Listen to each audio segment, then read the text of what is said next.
आत्म ज्ञान क्या होता है कि अपने बारे में जानकारी हो जाना, भाई मैं कौन हूं, कितना आया हूं और किस प्रकार छुटकारा हो, ये तो आत्मज्ञान।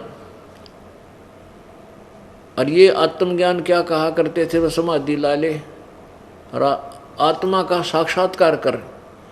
अरे भले आदमी अपनी आत्मा का स्वयं ही तू साक्षात्कार करेगा। कहते अपनी आत्मा को देखो। अपनी आत्मा ने क्यों कर देखोगे तुम, दया बुद्धि भ्रष्टोरी। देखेगा कोई, देखने वाला तो दूसरा हो गया। फिर अपनी आत्मा कैसे देखी, कहते जैसे आईने में दिखती है। नो तो फिर शीशे मुंह देख ले, तू अपना देखना है तो कोई बात हो। ये बेकार की बातों में बेतुका जो ज्ञान गढ़ रखा था, इन मूर्ख बना रखा दुनिया को। हाँ, परमात्मा ने देखने की बात कहो, तुम्हारा दच्चा का परमात्मा देखने के लिए अभ्यास करो तो वह बिना दस्ती, क्योंकि जितने भी संत ऋषि हुए हैं उन्होंने समाधियां भी लाई हैं और ट्राई भी करी, आखिर में रिजल्ट लिख दिया कि भगवान तो निराकार है, दिखता है कोई ना। वो कारण क्या था, ये निराकार भगवान के ध्यान में बैठ जाते थे, साधना ठीक थी कोई ना। थोड़ी देर तो ओम ओम ओम ओम करते, फिर वो समाधि लग जा। समाधि लग जाए फिर क्या है, समाधि क्या चीज़ है। समाधि तो एक मेले में चला गया आदमी, नो सोच ले कि तो मदारी डुगडुगी बजा रहा है मेले में, कि तेनों कहीं ले ले केड़े हैं, कोई कुछ कर रहा है, कोई कुछ कर रहा है। तो उस मेले में आदमी चला जाता है तो शाम तक उसने नो पता नहीं लगता कितनी देर में तेरा दिन गया। इधर घूम घाम कर शाम ने फिर धक्के खा के उल्टा फिर आ जाता है। तो ये समाधि क्या चीज़ है कि इस हमारे शरीर में एक चैनल लगे हुए हैं, चैनल कमल।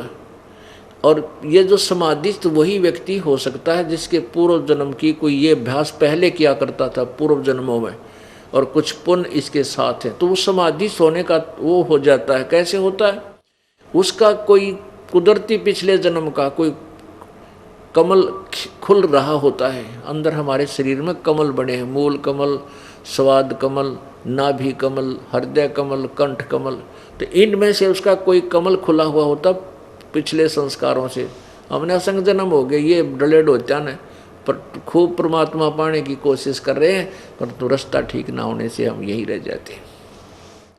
तो क्या होता है कि जैसे आप एक टीवी देख रहे हो, जिस चैनल को आपने ऑन कर दिया उसमें किसी में गाने आ रहे हैं कि तो फिर खेल शुरू हो जाएंगे, कोई एडवर्टाइजमेंट आ जाएगी ट्या, तो आप उसको देख रहे हो। फिर आप दूसरा चालू कर दिया तो दूसरे में जो भी प्रसारण आ रहा है वो दिखाई देने लग जाएगा।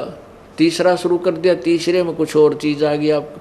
तो ऐसे शरीर में चैनल बने हुए, और ये चैनल जब किसी के ऑन हो गया तो वो उसमें खेल देखता रहा, ऊपर के सब ब्रह्मांड के नज़ारे। उस वहाँ जो ऊपर के लोग हैं वो बहुत ही सुंदर इस काल ने बना रखे हैं, बड़ा आकर्षण है। कि डांस हो रहे हैं, कि कुछ हो रहा है, कि कोई ऋषि बैठे हैं, कि तो झरने बह रहे हैं, कि अप्सराएं नाच रही हैं, कि गाने आ रहे अपने आप, जैसे गाने की आवाज़ आ रही है, गाड़ियाँ नहीं दिख रहा, तो यूँ देखा किसी गाँव है। तो जैसे सपने में धक्के खाया करें समाधि में, यो समाधिस्थ होकर के ऊपर धक्के खाता है, ऐसे भटकता रहता है। तो ऐसे हमने ये समाधिस्थ नजर आते हैं। तो फिर ये क्या करते हैं, और जब काफ़ी समय हो जाता है इनको ऐसे मेडिटेशन करने का अभ्यास बन जाता है, तो कुछ दिन के बाद इनको कोई ना कोई रूप में, कोई विष्णु रूप में, कोई देवता रूप में, कोई गणेश रूप में, कोई ना कोई ये दिखाई दे जाता है। तो ये क्या कहते हैं, ओहो ये विष्णु जी भगवान है। और ओहो किसी को ब्रह्मा रूप में, काल शिव जी रूप में दर्शन दे देता है, तो वो ऋषि कहता है शिव जी भगवान है। फिर वो देखते हैं भाई शिव जी भी भक्ति कर रहे हैं, यूँ भी समाधि में बैठा, फिर यूँ किसकी पूजा करता है। तो शिव जी से पूछते हैं तो वो कहता है विष्णु भगवान है। विष्णु से पूछते हैं कि शिव जी भगवान है। फिर वो कहते हैं ना भी भगवान तो दिखाई नहीं देता, वो तो निराकार है। ये इनकी थ्योरी उल्ट पुल्ट करके वहीं आ रुकती है। तो परमात्मा ये बताना चाहते हमारे को कि आत्म ज्ञान और परमात्म ज्ञान क्या है। कहते हैं कूप की छाया कूप के माही ऐसा आत्मज्ञाना। जैसे कुएं की छां, कुएं की छाया और कुएं तक ही रह जाती है, बाहर उसका कोई लाभ नहीं। जैसे मकान बाहर बना हुआ उसकी छाया में आदमी बैठ सके है, पशु पक्षी बैठ सके है, गर्मी से बच सकता कुछ समय के लिए। कहते कुएं की छां तक कुएं के मां तेरा ऐसा आत्मज्ञान, ऐसा आत्मज्ञान।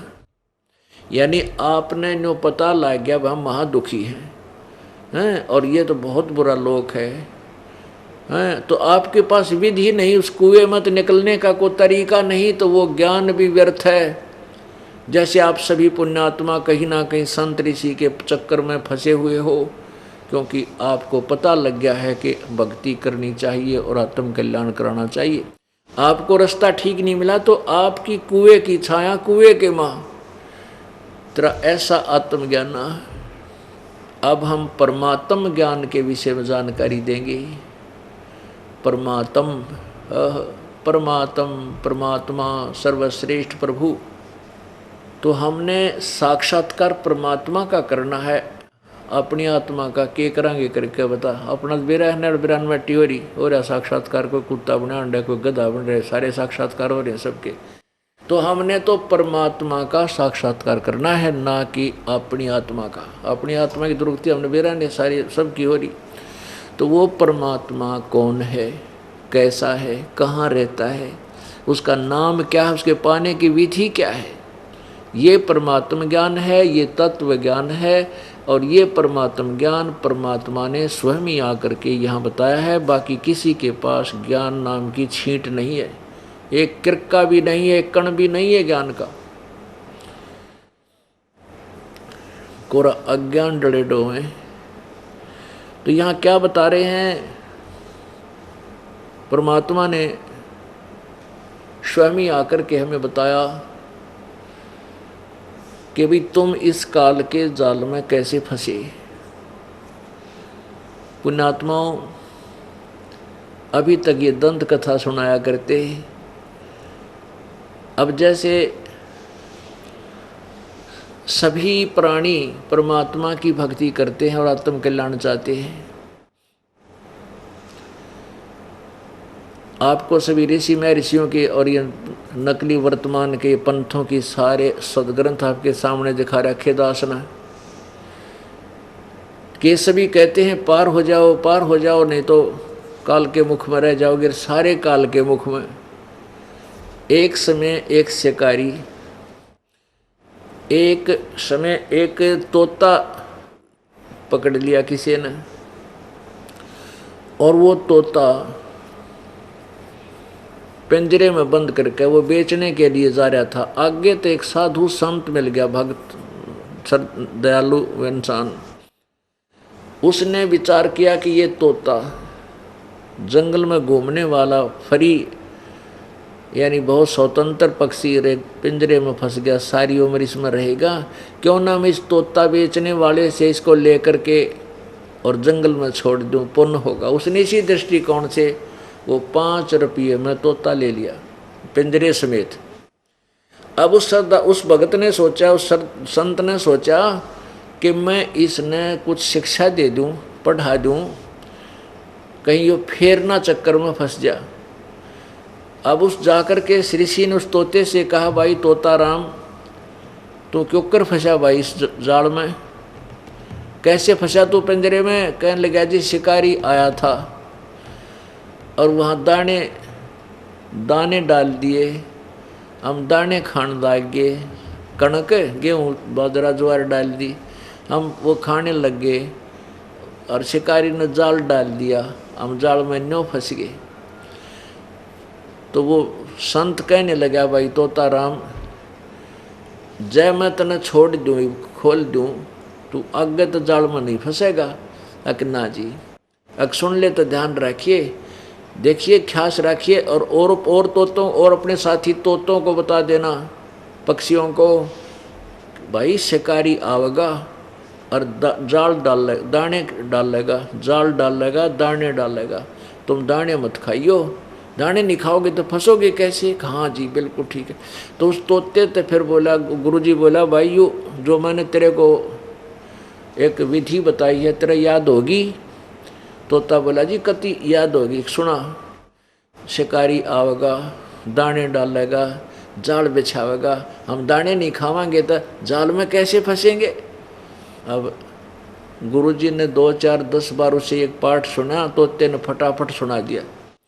अब गुरुजी ने सोचा भी तोता सियाना हो गया, भी ये फंसेगा नहीं, और कहा बेटा औरों को भी बता देना, जा करके सब पक्षियों को ये पाठ याद करा देना। अच्छा जी। अब तोता छोड़ दिया। अब तोता पहुंचा अपने मित्रों और परिवार में, उन सब में गुरु पाक गया ने बोला, सुनो आपको मैं एक विधि बताता हूँ, हम कैसे जाल में फंसते। शिकारी आवेगा, दाने डालेगा, जाल बिछावेगा, हम दाने नहीं खाएंगे तो हम जाल में फंसेंगे कैसे? हाँ, सब ने जितने भी तोते थे उस जंगल के, उसने सबको सबका गुरु पाक गया और सब तक यो पाठ पढ़वा दिया। एक दिन एक शिकारी उस क्षेत्र में पहुंच गया जहां पर वो गुरुजी के चेले थे, वो तोते। उसने जब वहां उनकी आवाज़ सुनी, कहने लगे, वो क्या बोल रहे थे, शिकारी आवेगा, जाल बिछावेगा, दाने डालेगा, हम दाने नहीं खाएंगे तो हम फंसेंगे नहीं जाल में।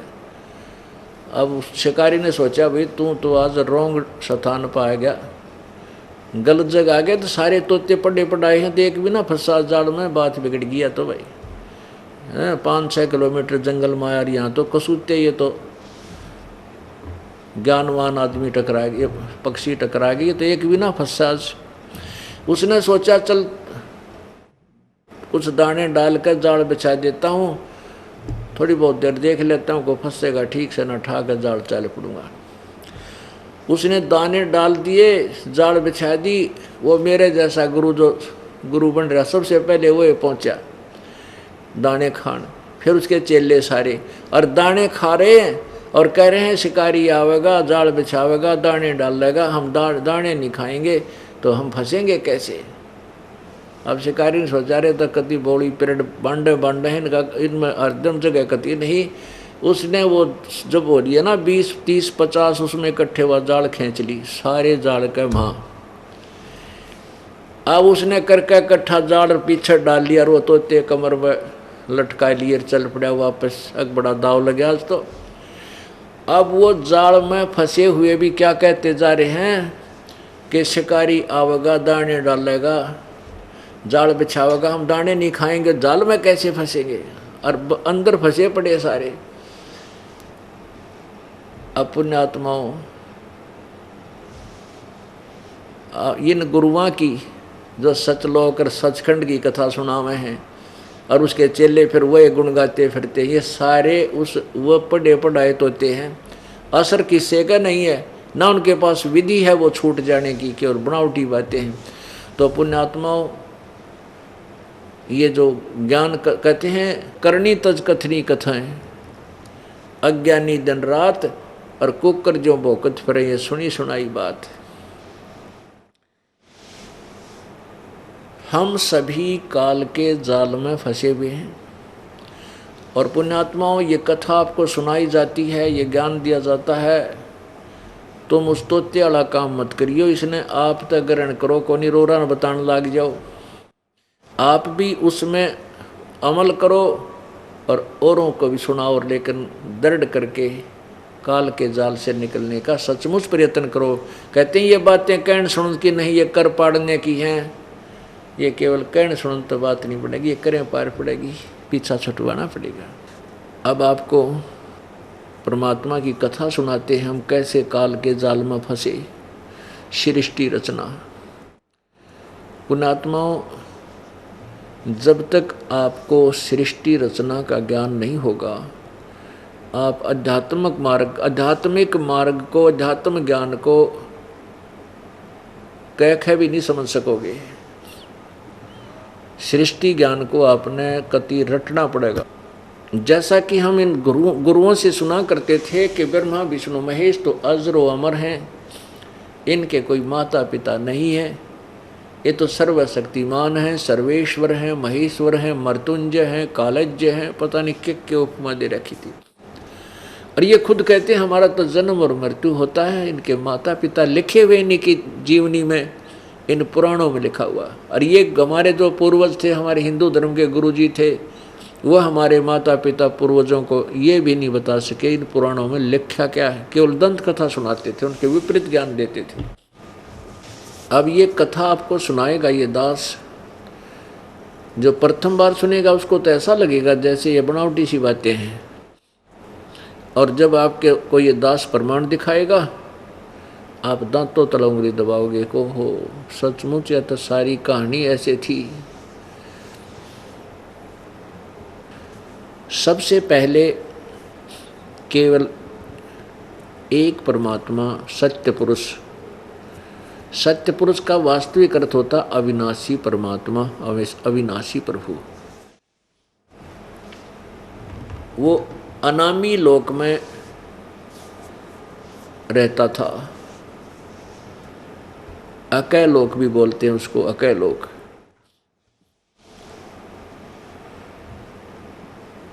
फिर उस परमेश्वर ने नीचे के 3 लोकों की रचना की अपनी वचन शक्ति से। अगम लोक, फिर नीचे का उससे नीचे अलख लोक, और फिर सबसे नीचे सत्यलोक।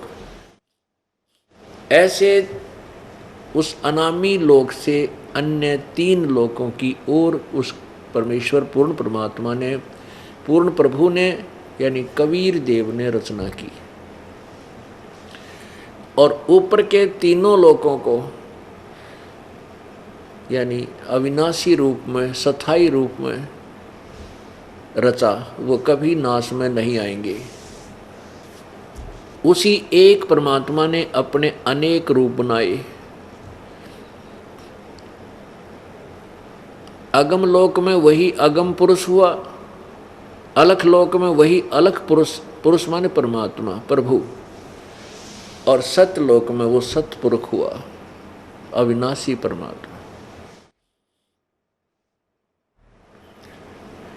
अब सतलोक में परमेश्वर ने, परमपिता कबीर देव ने, सत्य पुरुष ने अपनी वचन शक्ति से एक शब्द से 16 द्वीप यानी 16 अलग अलग लोक स्थापित किए सतलोक में।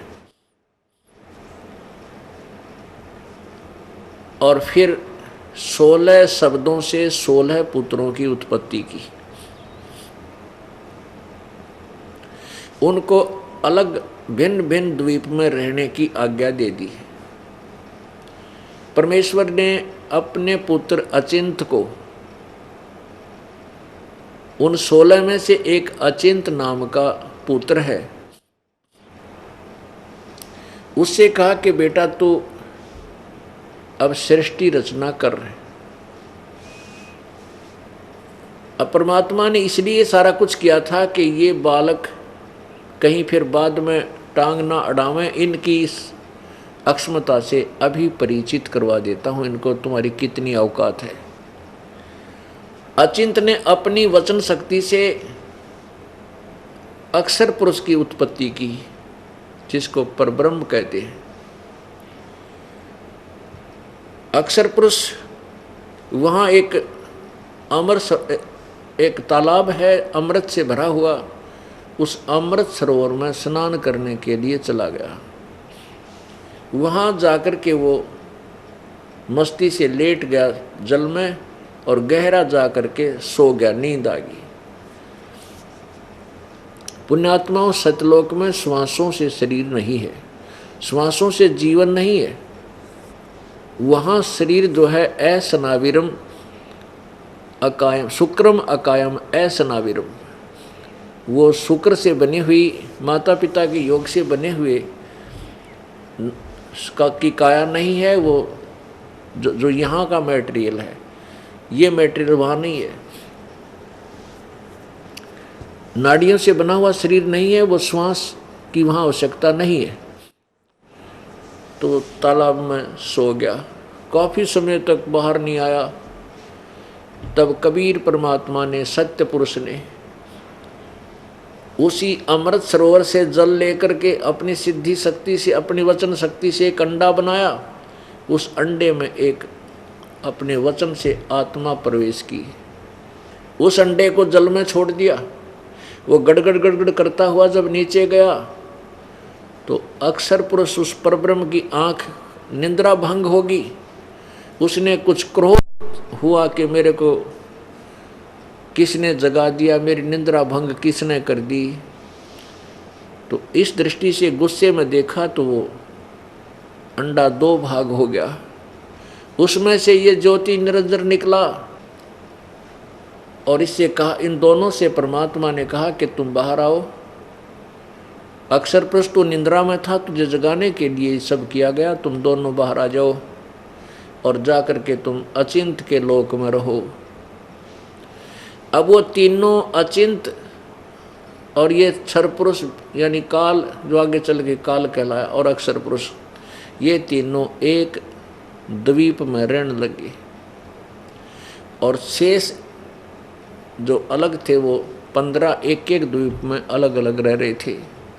एक दिन उसके बाद परमात्मा ने अचिंत से कहा कि तूने देख ली अपनी अक्षमता, बेटा तुम्हारे बस की सृष्टि रचना नहीं है कि दे तुम बीच में टांग अड़ाओ, इसलिए तेरा भ्रम निवारण किया था मैंने। अब मैं सृष्टि रचना स्वयं ही आगे करूँगा।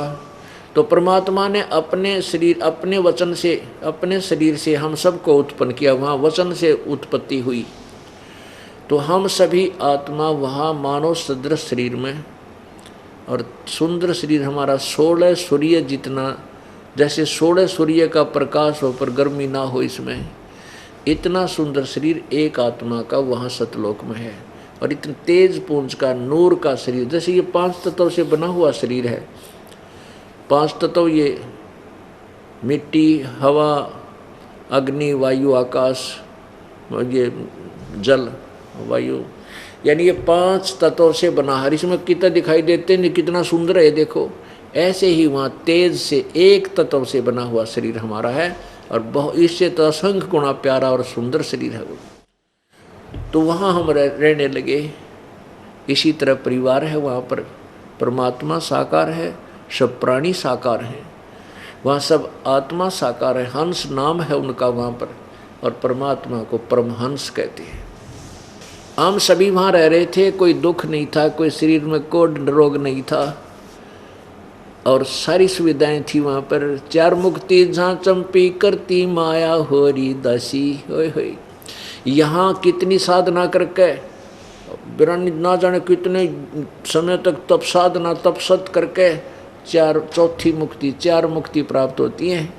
और वो मुक्ति भी एक दिन नष्ट हो जाती है, वो समय भी समाप्त होता है, स्वर्ग महास्वर्ग का भी। और फिर जीव का जीव 84 लाख योनियों में गधा कुत्ता सुअर बनता है। और सतलोक के अंदर परमात्मा बताते हैं कि ये 4 मुक्ति जहाँ चंपी करती, तेरे पैर दबाती है, इतना सुख है। और ये माया हो रही दासी, जहाँ हम यहाँ माया समझते हैं भाई अच्छा खान पीन न हो, बढ़िया हैं, कोठी हो, कार हो, कहते इससे असंख्य गुणी सुविधा तेरे चरणों में, वहाँ दासी रहेगी, तेरी हाजिर खड़ी रहेंगी, ये सब सुविधाएं। और फिर दूसरा क्या होगा कि दास गरीब अभय पद पर से वो मिले राम अविनाशी। अब वहाँ हमारा सुंदर शरीर था। अब जैसे आप किसी भी संत की, पंथ की, ये सतलोक का ठेका ले रहे हैं, कौन? राधा स्वामी और धन धन सतगुरु वाले, ये कृपाल वाले, ये ठाकुर जी वाले, ये जय गुरुदेव वाले। किसी ने पूछ ले सचखंड में भगवान सतलोक में कैसा? चेतन ही चेतन है, प्रकाश ही प्रकाश है। उड़ा घुमा फिरा के बात ने उल्टी खींच देते और कहते हैं आत्मा परमात्मा में जाके लीन हो जाती है, वहाँ तो चेतन ही चेतन है। अरे वहाँ भगवान निराकार है, तो आत्मा की एक गड्ढे की उड़े जाके क्या करेगी आत्मा? बता, टिंडे लेगी हैं। जहाँ अब कोई लड़की का ब्याह करते हैं, बेटी का, और उसने नो कहे कि तेरा पति तो निराकार नहीं है, वो तो है, दिखाई नहीं देता, तो क्या करेगी ब्याह करवा के? वह तो वो जाएगी किसके वहाँ, के देखेगी जा करके? क्या रुचि बनेगी उसकी? तो ऐसे ही पुण्यात्मा ये हमने मूर्ख बना रहे थे, न ज्ञान था नहीं। सुनी सुनाई कबीर साहब का कबीर साहब का एक शब्द चोरी कर लिया इन्होंने। क्या था कि करने नो दीदार महल में प्यारा है। इसमें 32 छंद हैं, टुकड़े हैं, विभाग हैं, कली है। ईश्वर ने उल्टी सुल्टी इसकी बना के व्याख्या और वो भी ठीक ना करना। जब उसमें तो लास्ट में स्पष्ट लिखा है कि वहाँ ऊपर हंस चले जाते हैं आत्माएं मोक्ष होकर के, और सतपुरुष के ऊपर चवर करती है। तो निराकार क्यों करोगे मंदबुद्धि हो तुमने, तो देख लो चवर निराकार पर क्यों करेंगी वे। और फिर स्पष्ट कर रखा है परमात्मा के एक रोमकूप में करोड़ों सूर्य करोड़ों चंद्रमा मिला दे, इससे भी अधिक उसकी रोशनी है, तो वो साकार होया कि निराकार है। और थरा गजब हो। यानी परमात्मा की वो वाणी झूठी नहीं हो सकती कि मोती मुक्ता दर्शत नाई, ये जग है सब अंधरे, दिखत के तैन चमिन के फेरा मोतिया बंदरे। अज्ञान रूपी मोतिया बंद था, इन लोगों का कुछ भी ज्ञान नहीं था। पुण्यात्मा वहाँ पर वो सुख है, वो ठाठ हैं, या स्वप्न में भी नहीं हो सकते। आपका ऐसा ही परिवार होगा और सदा युवा शरीर रहेगा, कभी बूढ़े नहीं होंगे। कोई काम भी वहाँ कोई काम नहीं है, केवल भगवान की भक्ति अपने आप चलती है, वहाँ पर आनंद आता है। और फल और आहार वहाँ अमृत आहार है, अमृत ही वहाँ अमृत जैसे मीठे फल हैं, सदाबहार बाग हैं, और सदा बसंत रूपी ऋतु रहती है, कोई गर्मी सर्दी नहीं है। वहाँ दिन रात नहीं है, वो तेजों में लोक है, सौ प्रकाशित है। तो पुण्यात्मा वो बहुत ही, जैसे रात्रि में आप चंद्रमा की रोशनी देखते हो कभी एकांत में, और रात्रि में लेटकर जब देखते हैं कितनी सुंदर प्यारी लगती है, कितनी शीतलता होती है, बिल्कुल मन को ऐसी खींचती है, आत्मा को खींचती। ऐसे वहाँ पर सतलोक में इससे भी असंख्य गुना शांत और सुंदर प्रकाश ऑटोमेटिक रहता है। लेकिन उस प्रकाश में जीवात्मा, उस प्रकाशित लोक में वहाँ परमात्मा भी मनुष्य सदृश है, तेजों में शरीर है, उसका भी नूरी शरीर है, और हमारा भी नूरी शरीर है। हम उस सुख सुविधा को छोड़कर काल के जाल में कैसे फंसे, ये आपको बताते हैं। जब परमात्मा ने हमारे को उत्पन्न कर दिया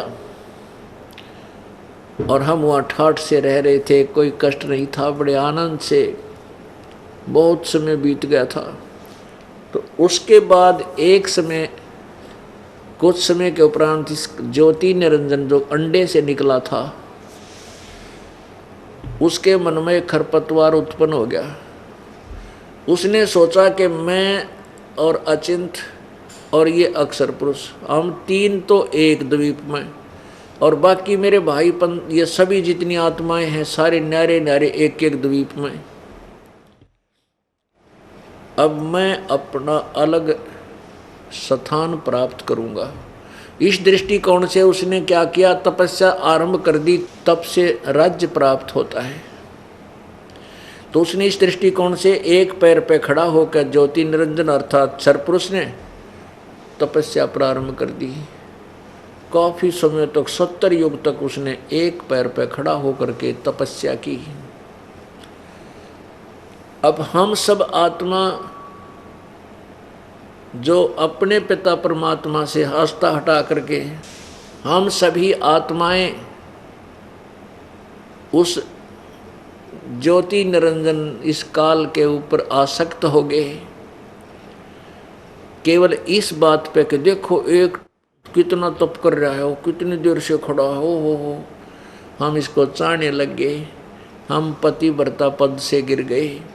जो परमात्मा हमें सर्व सुख दे रहा था, सारे ठाठ थे, ना कोई रोग था, ना कोढ़ था, ना मृत्यु थी, ना कोई टेंशन थी, ना किसी प्रकार की कोई बीपी आई था, ना लो था।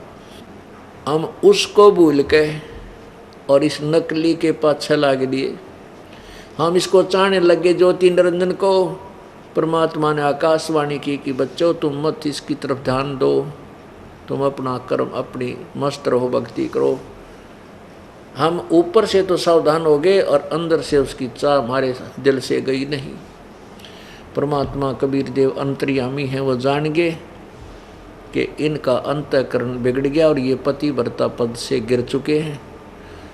अब जैसे दूध फट जाता है, बिगड़ जाता है, उसको कोई नहीं रखता, बाहर फेंक देता। सेब खराब हो जाती है, फल उसको बाहर फेंक देते, रखने योग्य नहीं होता। तो परमात्मा ने देख लिया कि ये जितनी भी आत्माएं इसके ऊपर आसक्त हैं, इनका काम बिगड़ गया। उधर से परमात्मा ने उस ज्योति निरंजन से पूछा कि क्या मांगता है, क्या चाहता है ज्योति निरंजन, बोल तू। तब उसने कहा, पिताजी मुझे, मेरे लिए स्थान कम है, मुझे अलग स्थान दे दो। परमेश्वर ने उसको 21 ब्रह्मांड दे दिए। जैसे एक साहूकार पिता अपने पुत्र ने 21 प्लाट दे दे खाली। तो ज्योति निरंजन बड़ा खुश हुआ उन प्लाटा ने देख के 21 ब्रह्मांडों को, कभी उसमें जाता है कभी उसमें जाता है, सैर सपेटे करने लगा। फिर उसने सोचा भी इसमें कुछ रचना भी होनी चाहिए, मेरे प्लाट के काम करेंगे, इसमें तो कुछ बनाना चाहिए। तो 70 युग तब फिर किया इसने, और हम और फिर इस पर आसक्त हो गए। अब पुण्य आत्माओं, हमारा यह बीमारी वहाँ से लगी। कौन सा रोग? कि जैसे ये हीरो और हीरोइन, ये अपने पेट की खातिर अपने स्वार्थ विच नाचा कूदी उछलम कूदम हार श्रृंगार बना के पता नहीं के किस प्रकार का रूप बना लेते हैं, और हम इनको चाहने लग जाते हैं, नादान बालक युवा उम्र के। और लेना एक न देने दो उन तक। जैसे यहाँ हिसार में या बरवाला में कोई नेता या अभिनेत्री या अभिनेता आ जा, देखा इन बालकों की भीड़, ओहो वो खड़ा 1 किलोमीटर दूर तो देखें, वो खड़ा वो खड़ी दिखे है, और वहाँ सारे दिन धक्के खा के आ जाए, उन तक लेना एक न देने दो। वो अपने पैसे कमा रहे हैं उछल कूद करके, और हम उनको चाह रहे हैं। यह बीमारी हमारे वहाँ लगी थी सतलोक में, और उसने यह दुर्गति करवा दी हमारी। तो हम ऐसे इस काल को चाण लागे, लेना एक न देने दो को बात ने बताई, इससे के मिला हमने। जब इसने 70 युग सेकंड टाइम तप किया, तो प्रभु ने पूछा कि ज्योति निरंजन के चाह वह तू भाई। ज्योति निरंजन ने कहा, परमात्मा मुझे कुछ कंस्ट्रक्शन मटेरियल दे दो, रचना की सामग्री दे दो। तो परमात्मा ने इसको 5 तत्व और 3 गुण दे दिए, ले बेटा खेल खिलौना दे। अब इस काल ने सोचा, चल मैं इसमें कि मैं रचना भी कर लूँगा, कंस्ट्रक्शन भी कर लूँगा, फिर कोई जीव मेरे साथ नहीं आते, अकेला इस महल में करूँगा क्या, मकानों में। इसने सोचा मुझे कुछ आत्मा भी चाहिए। तो इस ज्योति निरंजन ने 64 युग तप जब फिर कर लिया, तो परमात्मा ने पूछा, भाई क्या चाहता है निरंजन, जो मांगा था तुझे मैंने दे दिया, वो क्या डिमांड रहेगी तेरी। तब ज्योति निरंजन ने कहा, पिताजी मुझे कुछ आत्मा दे दो, मेरा अकेले का दिल नहीं लगता। परमेश्वर बोले, नहीं भाई, ये मेरी आत्मा है, मेरे शरीर से निकली है, मेरे बच्चे हैं ये। अब तुझे कैसे दे दूँ, तू इनकी दुर्गति करेगा, बिरानमट्टी करेगा। ने बोला, नहीं पिताजी, मैं सत्य का राज करूँगा, जो जिसा कर्म करेगा उसे उसे फल दे दूँगा।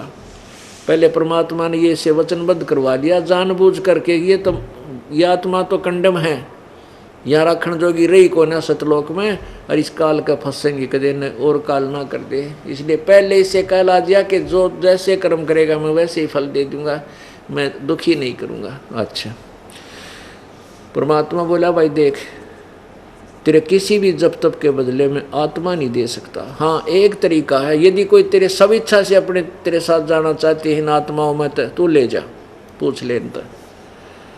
अब वो ज्योति निरंजन, ये ब्रह्म क्षर पुरुष हमारे पास आया,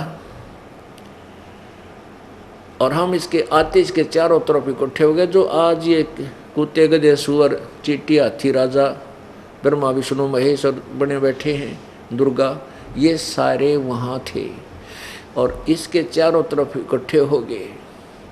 ये कहने लगा, मैंने तप करके पिताजी से अलग से ब्रह्मांड लिए हैं, वहाँ ये बनाऊंगा, दूधा की नदी बहाऊंगा, फलदार वृक्ष खिलाऊंगा और ऐसे करूंगा, मेरे साथ चलोगे तुम? हम तो पहले तैयार थे, क्योंकि हम तो फंस चुके थे, इसका आसक्त हो चुके थे इस पर। तो हमने कहा, आप जी ने कहा, परमात्मा हमें बता रहे हैं, ये दास परमेश्वर की तरफ से सुना रहा है और अपने आप को भी आपके साथ ही लगा के कह रहा है। फिर हमने क्या कहा कि यदि हम चल पड़ेंगे तेरे साथ, लेकिन पिताजी की आज्ञा हमें मिल जाए तो चलेंगे, पिताजी की आज्ञा दिला दो। तब ज्योति निरंजन ने कहा, पिताजी वहाँ जा कर के परमेश्वर के पास कि पिताजी कुछ आत्मा मेरे साथ चलने को तैयार है, स्वीकृति दे रही हैं। परमात्मा ने कहा, परमेश्वर कबीर देव ने, सत्य पुरुष ने, कि मेरे सामने चल, मेरे सामने हाँ भरवा दे, मेरे सामने सब करती देंगे तो मैं भेजूंगा, तेरी बात का विश्वास नहीं करता। परमात्मा कबीर देव जी आगे और ज्योति निरंजन खड़ा, हम वहीं खड़े बैठ गए सारे एकदम। परमात्मा ने कहा, भी जो भी ज्योति निरंजन के साथ इसके लोकों में जाना चाहता है, हाथ खड़ा करो। खड़े होकर के सभी करती दो। अब सब के सब चुप सन्नाटा छा गया कि अपने पिता के सामने क्यों करके हम इसके साथ जाएंगे। एकदम शर्मिंदे हो गए, नीचे नाड़ कर ली। परमेश्वर ने कहा कि ज्योति निरंजन, तू तो कह रहा था कुछ जाना चाहते, तो कोई नहीं बोल रहा।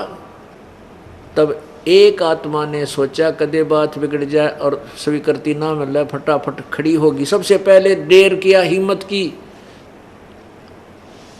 अब काल के जाल में फंसने की हिम्मत की उसने। सबसे पहले खड़ा होकर कहा, मैं जाना चाहता हूँ। तो उसके बाद तो हम सभी ने हमने सोचा कदे ये एकली ये कर जा काम, सारे सुख ने लूट जा, हम पाछे रह जा। तो हम सभी खड़े हो गए, सौरे के सौरे जितने ये असंख्य प्राणी की, ये जितने कीटाणु भी बने हैं, मच्छर माखी बने हैं यहाँ पर, तो हम सभी खड़े हो गए। तब परमात्मा ने कहा, भाई ठीक है ज्योति निरंजन, अब ये जितने भी आत्मा ने तेरे साथ चलने की स्वीकृति दी है, इनके कोड वर्ड मेरे पास है, इनका मैंने पहचान कर ली है, और जा तू अपने 21 ब्रह्मंडों में, मैं इनको तेरे पास भेज दूंगा, लेकिन और तरीके से भेजूंगा। परमात्मा ने सभी का सूक्ष्म रूप बना दिया, बीज रूप, अति सूक्ष्म। और जिस आत्मा ने सबसे पहले स्वीकृति दी थी खड़ा होकर के, उसका एक लड़की बना दिया, युवा लड़की, जवान लड़की, और उसके अंदर अपने शब्द शक्ति से हम सभी को दुर्गा के शरीर में प्रवेश कर दिया। और परमात्मा ने कहा, बेटी मैंने तेरे को शब्द शक्ति दे दी है, तो ज्योति स्वरूप निरंजन के पास जा, वो जितने भी जीव कहे तू वचन से, शब्द से उत्पन्न कर देना। परमात्मा ने उस लड़की को आकार लड़की का अवश्य दे दिया था, लेकिन उसको प्रजनन इंद्री नहीं लगाई थी। अब अपने पुत्र, एक और पुत्र, जो 16 सबसे पहले 16 पुत्रों में से एक सहज दास है, एक जोग जीत है, जिसको योग संतान भी कहते हैं।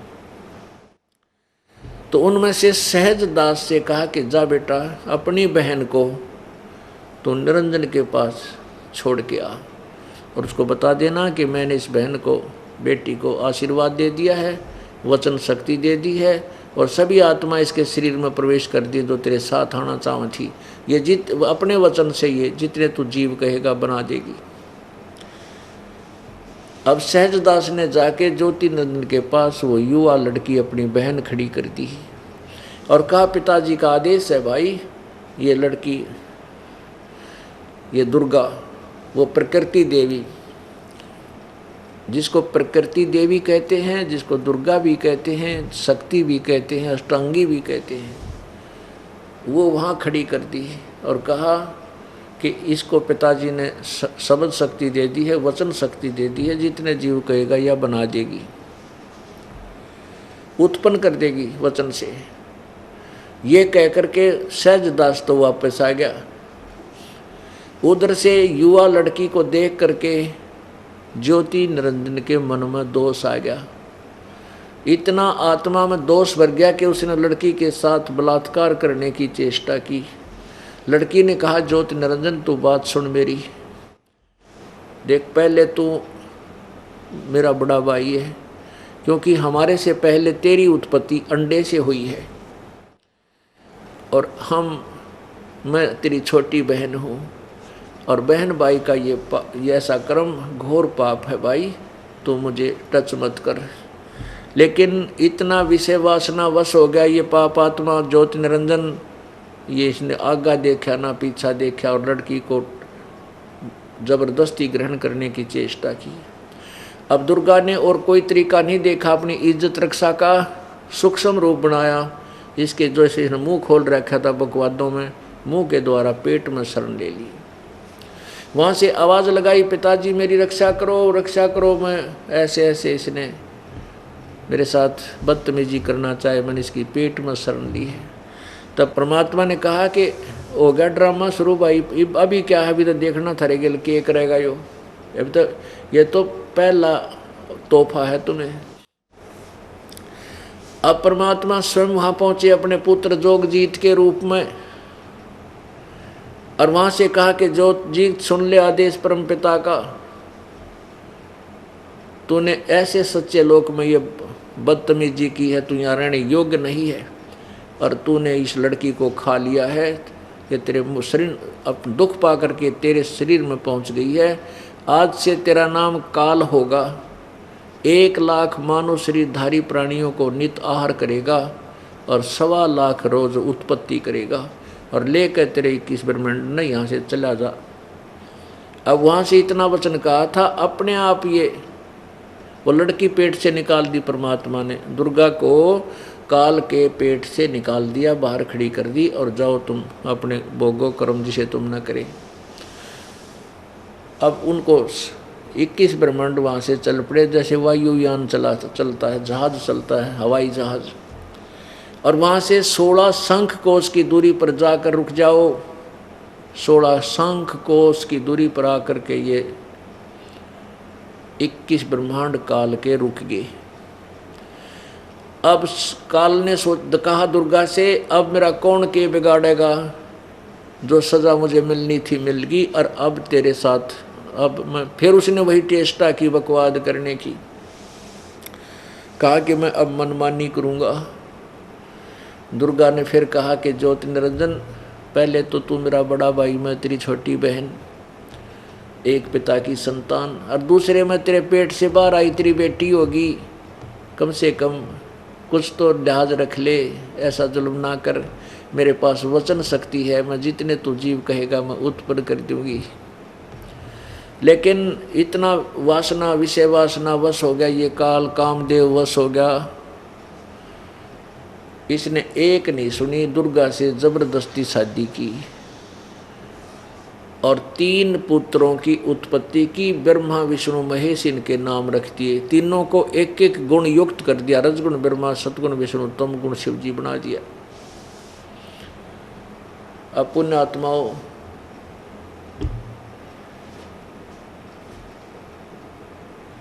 ये सृष्टि रचना आपको दास ने परमात्मा की बताई हुई सुनाई। जिन्होंने ये सृष्टि रचना नहीं सुनी है वो ये सोचेगा यह तो बनावटी बात है, किताब न सुनी ना देखी, ना कोई शास्त्र में प्रमाण नहीं, कैसे माने। आपको इतने प्रमाण दे दूंगा कि आपका दिमाग सुन्न हो जाएगा, कर तेरा गजब, ये अपने सदग्रंथों में लिखा था ऐसा ही, जो कि आज से 600 वर्ष पहले परमात्मा ने अपने सिंपल लैंग्वेज में, साधारण भाषा में बताया था कि धर्मदास ये जग बोराना, कोई न जाने पद निर्वाणा, यही कारण मैं कथा पसारा, जग से कहिए एक राम नियारा। अब मैं तुमसे कहूँ चताई, तेरे देवन की उत्पत्ति भाई। अब मैं तुझसे इन तेरे तीनों भगवानों की, ब्रह्मा विष्णु महेश का जन्म बताता हूँ, क्यों करो या कैसे हुआ।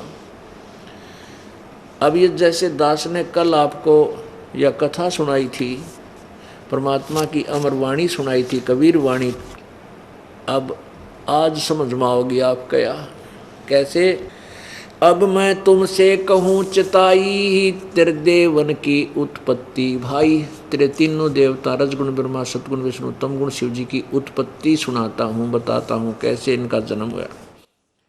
कुछ संक्षेप कहूँ गहुराई सब संशय तो मेरे मिट जाई। संक्षेप से बताऊंगा पर इसमें तेरे सारे संशय खत्म हो जाएंगे।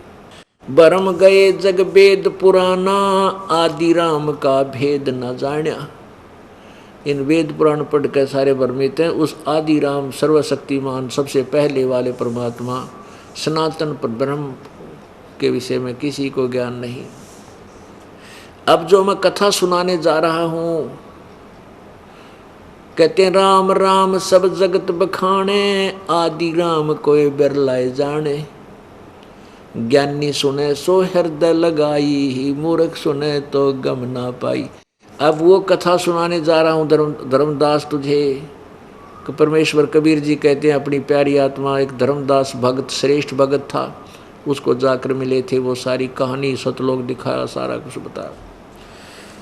अब मैं तुझे जो कथा सुनाने जा रहा हूँ सृष्टि उत्पत्ति सृष्टि की रचना की, कि समझदार व्यक्ति बुद्धिमान तो तुरंत स्वीकार कर लेगा प्रमाण देख के सुन के, और मूर्ख सुने तेनों का झूठ है झूठ है, हम नहीं मानते, हमने देखा है कोई ना सुना है कोई। अरे सुना दूंगा और दिखा दूंगा, सारे प्रमाण आपके सामने रखूंगा, तब ये सत्य कथा आपके सत्य स्वीकार्य होगी।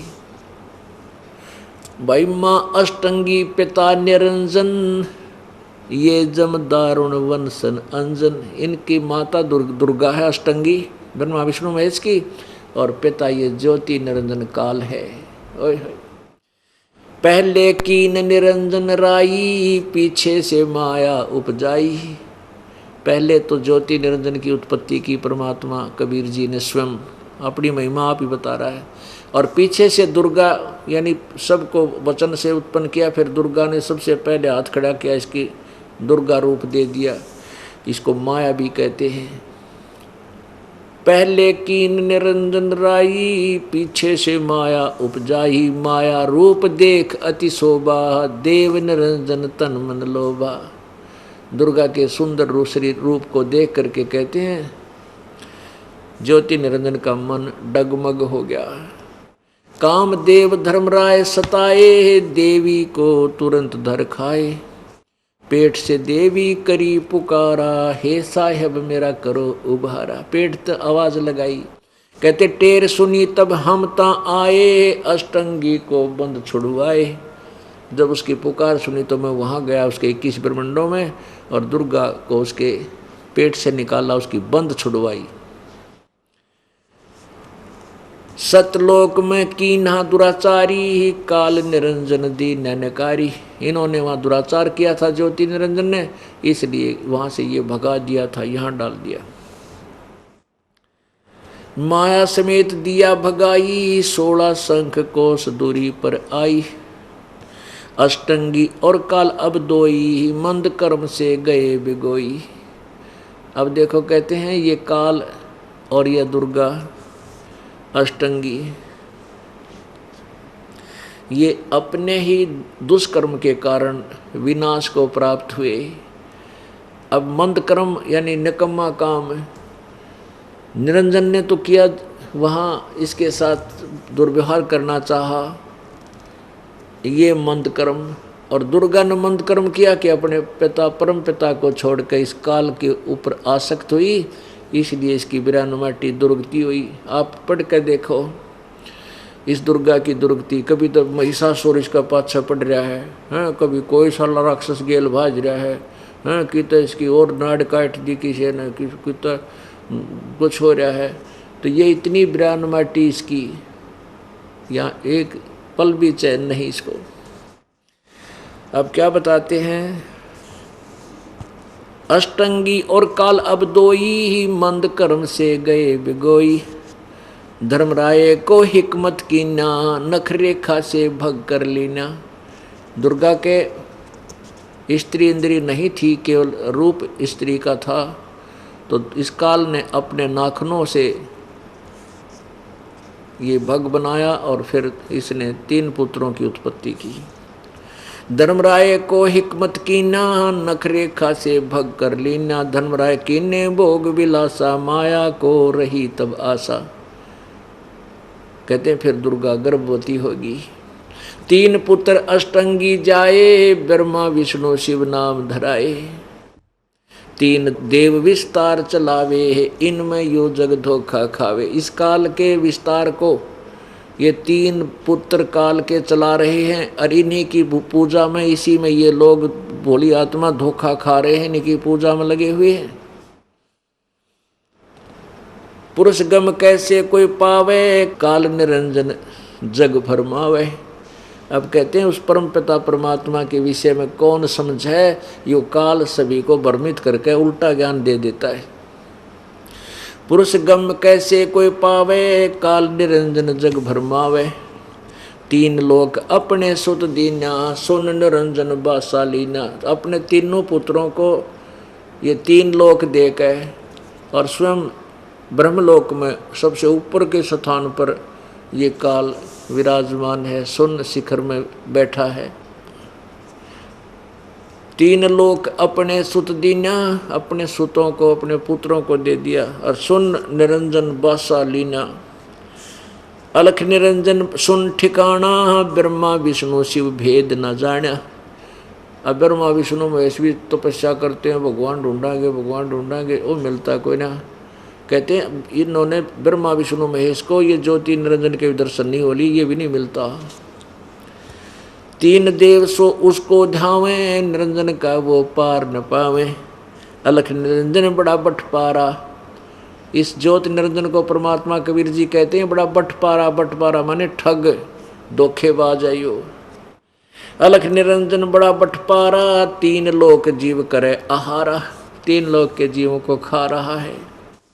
ब्रह्मा विष्णु शिव नहीं बचाए, सकल खाए पुन धूर उड़ाए। 3 तिनके सुत हैं तीनों देवा, अंदर जीव करते हैं सेवा। आय हाय हाय, कमाल कर दिया कबीर भगवान ने। कहते हैं ब्रह्मा विष्णु महेश को भी खावेगा, क्योंकि 7 ब्रह्मा की मृत्यु के बाद एक विष्णु की मृत्यु, 7 विष्णु की मृत्यु के बाद एक शिव की मृत्यु। ये स्वयं भी कहते हैं कि हमारा तो जन्म और मृत्यु होता और हम इनको अजरो अमर सर्वेश्वर महेश्वर मान रहे थे। ये नकली गुरुओं की अपनी दंत कथा थी, यथार्थ ज्ञान नहीं था।